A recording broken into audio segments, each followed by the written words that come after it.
Pare.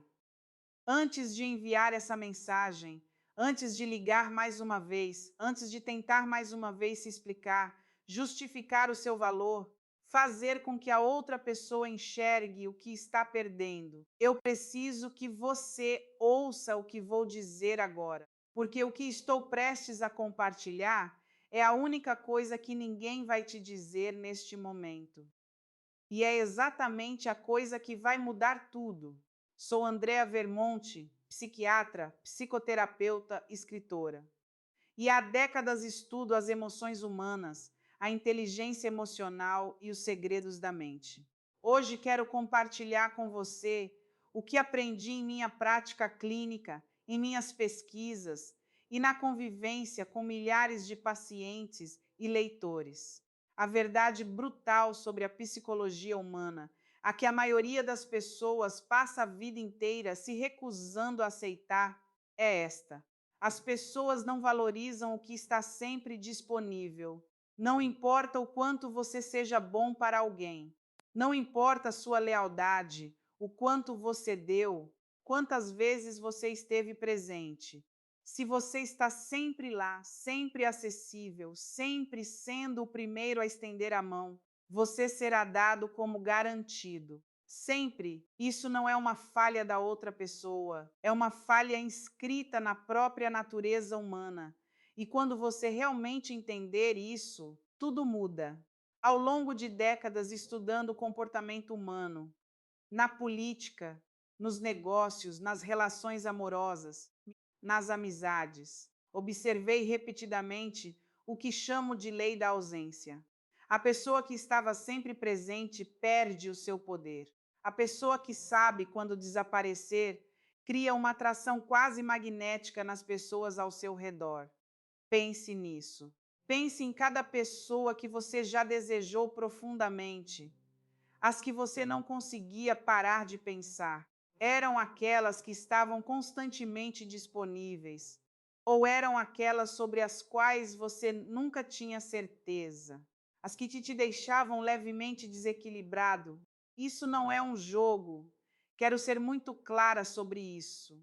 O que estou descrevendo é uma realidade psicológica profunda.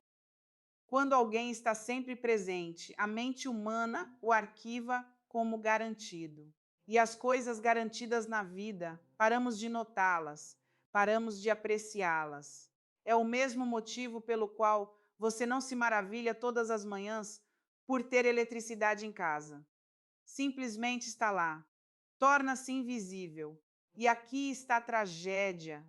Pessoas boas, leais e amorosas tornam-se invisíveis exatamente para aquelas de quem mais gosta. Não porque fizeram algo errado, mas porque fizeram tudo certo. Elas nunca foram embora. Então, qual é o truque simples? É este: você para de estar disponível. Não por raiva, não como punição, não como um jogo manipulador em que você secretamente espera que a outra pessoa perceba e venha rastejando de volta. Você para de estar disponível porque redireciona essa energia, todo aquele tempo, toda aquela emoção, toda aquela atenção que você vinha depositando em alguém que parou de depositar de volta e redireciona completamente para si mesmo. E veja o que acontece quando você faz isso. Primeiro, há silêncio. E o silêncio parece devastador no início. O seu instinto será quebrá-lo. Não quebre, porque enquanto você está sentado nesse silêncio, algo está acontecendo do outro lado. A mente humana não tolera um ciclo aberto. Quando alguém que estava sempre presente de repente não está mais, o cérebro se fixa nisso. Para aonde foi? O que está fazendo? Está bem? Perdi algo? Essa fixação, essa consciência repentina é o início da restauração do valor. Você não consegue fabricar isso conversando mais, se explicando mais, sendo mais paciente. Só consegue criar através da ausência. Mas aqui está a parte que a maioria das pessoas não percebe. E é aqui que a transformação real acontece. Não se trata da outra pessoa voltar. Trata-se do que acontece com você enquanto está ausente. Quando você para de se obcecar com alguém que não te valoriza, quando para de analisar cada palavra que disseram e cada mensagem que não enviaram, você começa a retornar a si mesmo e descobre algo que o relacionamento estava silenciosamente corroendo: o seu senso de quem você é, independente da aprovação do outro. Vi isso acontecer repetidamente em meu consultório. Pessoas completamente diminuídas por um relacionamento, pisando em ovos, encolhendo-se, tornando-se cada vez menores para caber no espaço que alguém decidiu que elas mereciam. Elas recuam, ficam em silêncio, e em semanas é possível ver um tipo de poder tranquilo retornando a elas. A postura muda, o desespero sai dos olhos, elas param de se justificar. E, ironicamente, é exatamente quando a pessoa que não as valorizava começa a sentir uma sensação muito desconfortável, o medo da perda real. Precisa entender algo sobre o ego humano. Toda pessoa, por mais confiante que pareça, tem uma necessidade profunda de se sentir significativa, de sentir que importa, que sua presença tem impacto. Quando você está sempre presente para alguém, está alimentando essa necessidade constantemente. Eles começam a se sentir significativos não porque ganharam isso, mas simplesmente porque você continua aparecendo. Mas no momento em que você para de aparecer, o ego entra em pânico. De repente, não há mais certeza sobre a própria importância. E essa incerteza é extraordinariamente poderosa. Algumas pessoas responderão a isso com amargura. Vão dizer: você esfriou, você se distanciou, você mudou. Deixe-as dizer. O que realmente estão dizendo é: a dinâmica mudou e não gosto de estar do outro lado, é tudo bem. Isso é informação. São dados sobre quem essa pessoa realmente é e como realmente se relaciona com você. Porque alguém que genuinamente te valoriza, que simplesmente ficou confortável e precisava de um alerta, vai responder de forma muito diferente. Vai entrar em contato, vai perguntar o que aconteceu, vai refletir.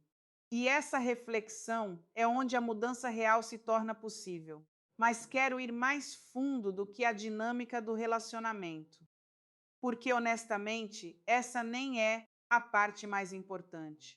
A parte mais importante é o que isso te força a enfrentar sobre si mesmo. Por que você estava aceitando a avaliação diminuída de alguém em primeiro lugar? Por que tinha tanto medo do silêncio, tão desesperado para manter a conexão viva, que estava disposto a se encolher para caber no que o outro oferecia? Essa é a pergunta que importa. E a resposta quase sempre remete a algo que estudo há décadas.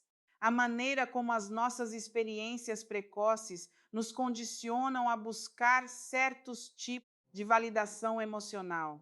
Se você cresceu em um ambiente onde o amor era inconsistente, onde tinha que ganhar atenção, onde o afeto vinha e ia de forma imprevisível, o seu sistema nervoso aprendeu a associar essa inconsistência com amor. Aprendeu a encontrar conforto na perseguição, no tentar, no provar o seu valor. É assim, como adulto, você acaba em dinâmicas onde é sempre aquele que trabalha mais, que cuida mais, que teria mais a perder se o relacionamento terminasse. E você chama isso de lealdade, chama de amor. Mas grande parte disso é um padrão que você não escolheu, se repetindo repetidas vezes. É por isso que o trabalho real de recuperar seu valor não tem nada a ver com a outra pessoa. Tem a ver com você compreender seus próprios padrões com clareza suficiente para quebrá-los. O silêncio, o recuo, ficar quieto. Não são táticas, são uma disciplina. É você escolhendo, talvez pela primeira vez, parar de terceirizar o seu senso de valor para outra pessoa. Parar de fazer a opinião do outro o veredicto sobre quem você é. Quando você faz isso, quando genuinamente, não de forma performática, muda sua energia para dentro, começa a construir algo que nenhum relacionamento pode te dar e que nenhum relacionamento pode tirar de você, uma fundação interna. Um núcleo as pessoas sentem isso em você. Muda como você se porta, muda a qualidade da sua atenção, muda o que você está disposto a aceitar e do que está disposto a se afastar. E muda fundamentalmente o tipo de pessoas e o tipo de relacionamentos que se aproximam de você. Então aqui está o truque simples, e quero que você o ouça não como manipulação, mas como restauração de si mesmo. Fique em silêncio. Vá para dentro. Pare de performar o seu valor para alguém que decidiu não enxergá-lo.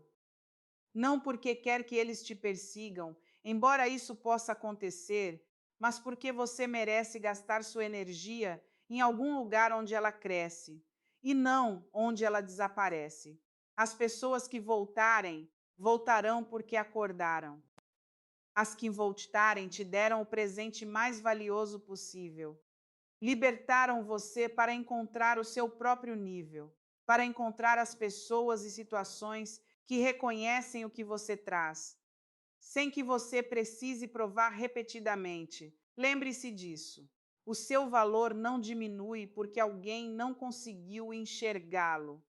E no momento em que você realmente acreditar nisso, não apenas intelectualmente, mas nos seus ossos, você jamais pedirá um lugar em uma mesa que nunca foi realmente sua. Você simplesmente construirá a sua própria e observará quem vem sentar nela. Você tentou. Ficou quieto, recuou. E agora algo estranho está acontecendo. Eles voltaram, ou não voltaram. E de qualquer forma, você sente algo que não esperava. Não alívio, não vitória. Algo mais perturbador do que isso. Porque aqui está o que ninguém te avisou. No momento em que você para de perseguir alguém, você se depara face a face consigo mesmo. E este é o teste real. Não se eles voltam, mas o que você faz com quem você é quando eles estão ausentes. Disse anteriormente que a ausência cria valor. Isso é verdade. Mas quero ir mais fundo hoje, porque muitas pessoas entendem mal esse princípio e o usam como uma arma, como um movimento calculado em um jogo de xadrez. Ficam quietas por 3 dias, verificam se o outro reagiu e depois voltam com a mesma energia, a mesma carência, os mesmos padrões que criaram o problema em primeiro lugar. E nada muda. O ciclo recomeça e 6 meses depois estão exatamente no mesmo lugar, fazendo exatamente as mesmas perguntas. Por que essa pessoa não me valoriza? Por que sou sempre aquela que se importa mais? Aqui está a resposta. E quero que você sente com ela, porque é desconfortável. O motivo pelo qual o padrão continua se repetindo não é porque você ainda não encontrou o truque certo. É porque você não mudou a coisa fundamental que atrai essa dinâmica para a sua vida. Você continua encontrando a mesma pessoa em corpos diferentes. Os rostos mudam, os nomes mudam, os detalhes mudam, mas a experiência essencial permanece idêntica. E isso não é azar, é um sinal muito alto e muito consistente da sua própria psicologia, dizendo que algo mais profundo precisa ser examinado. Em décadas de prática clínica, observei repetidamente um dos fenômenos mais fascinantes e dolorosos da psicologia humana. Somos inconscientemente impulsionados a recriar as condições emocionais dos nossos primeiros relacionamentos. Não porque gostamos delas, mas porque são familiares. Familiar para o sistema nervoso significa seguro. Mesmo quando algo é doloroso, se for uma dor familiar, o corpo e a mente sabem como navegá-la. Já estiveram aqui antes. Tem um mapa, mas alegria desconhecida, estabilidade desconhecida, amor que vem sem condições, sem drama, sem ameaça constante de retirada, Isso parece perigoso, parece suspeito, parece de alguma forma que não pode ser real. Então o que acontece? Você conhece alguém estável, alguém consistente, alguém genuinamente disponível e interessado.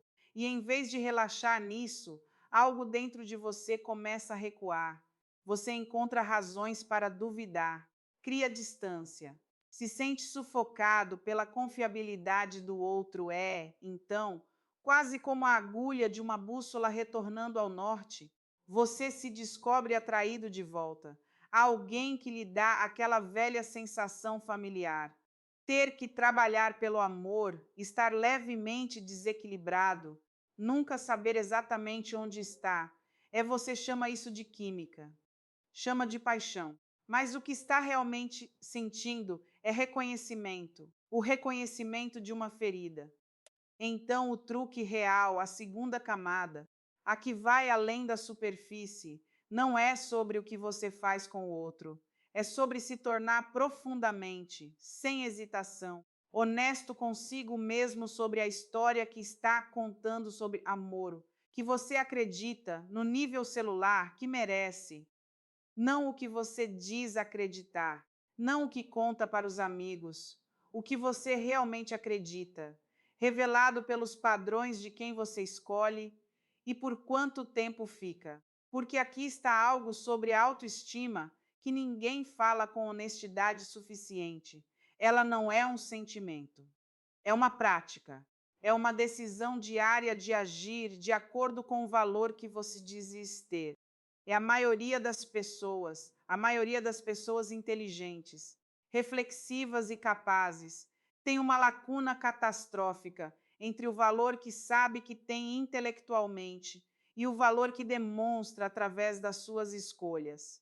Elas sabem que merecem mais e então aceitam menos. Repetidamente, e cada vez que fazem isso, cada vez que ignoram o próprio saber, enviam uma mensagem ao próprio sistema nervoso: o meu conhecimento não importa. Os meus limites são negociáveis.